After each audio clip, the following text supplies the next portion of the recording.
दोस्तों अमेरिका को चांद पर पहुंचने में सिर्फ और सिर्फ 4 दिन लगे थे और वही रूस भी सिर्फ 4 दिन में चंद्रमा पर पहुंच गया था। लेकिन आपको बता दें कि चंद्रयान 3 यानी कि भारत को चंद्रमा पर पहुंचने में 42 दिन लग जाएंगे।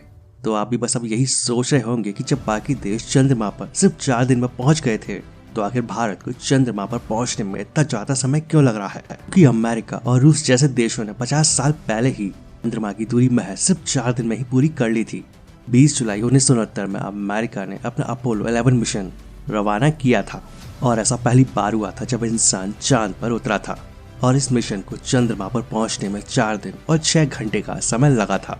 तो अब सवाल आता है कि भारत को 42 दिन क्यों लग रहे हैं। तो चलिए अब इसके पीछे की असल वजह जानते हैं। भारत अब तक 2 चंद्रयान लॉन्च कर चुका है और अब ये भारत का तीसरा चंद्रयान मिशन है और कल यानी कि 14 जुलाई को चंद्रयान 3 को सफलतापूर्वक लॉन्च कर दिया गया है। और अगर इसरो को चांद पर सॉफ्ट लैंडिंग में सफलता मिल जाती है तो अमेरिका, रूस और चीन के बाद भारत ऐसा करने वाला चौथा देश होगा और चंद्रयान 3 अपने लॉन्च के करीब 1 महीने के बाद चंद्रमा की कक्षा में पहुंचेगा और इसके लैंडर विक्रम और रोवर के 30 अगस्त को चंद्रमा पर उतरने की संभावना है। और इसका मतलब ये हुआ कि चंद्रयान 3 को चंद्रमा पर पहुंचने में 1 महीने से भी ज्यादा का समय लग जाएगा। लेकिन इतना समय क्यों? तो आपको बता दें कि इसका जवाब छिपा है रॉकेट की डिजाइनिंग, इस पर खर्च होने वाला फ्यूल और चंद्रयान 3 की स्पीड में छिपा हुआ है।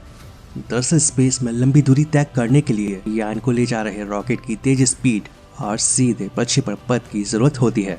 बता दें कि अपोलो 11 की लॉन्चिंग के लिए नासा ने सैटर्न वी रॉकेट का इस्तेमाल किया था और जो कि एक super heavy lift launcher rocket था और जो पर आवर 39,000 किलोमीटर की यात्रा कर सकता है और साथ ही इसमें 43 टन भारवाहक क्षमता थी।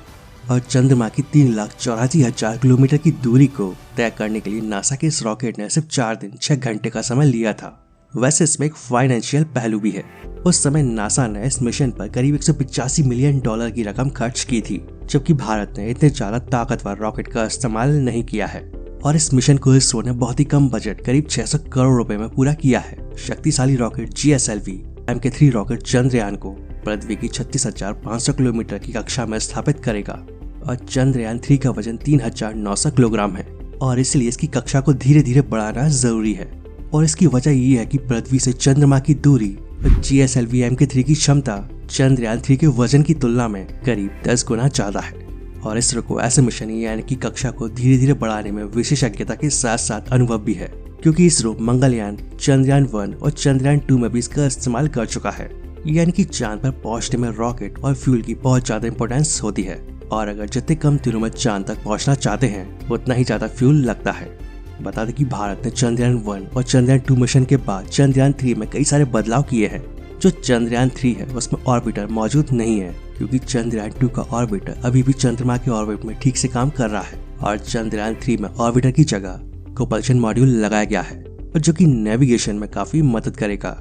साथ ही चंद्रयान 3 का जो लैंडर है उसे भी काफी मजबूत बनाया गया है और चंद्रयान 2 की असफलता का कारण यानी कि सॉफ्टवेयर की समस्या को भी दूर कर दिया गया है और इसके लैंडर में अब 5 मोटरों की जगह 4 मोटर हैं।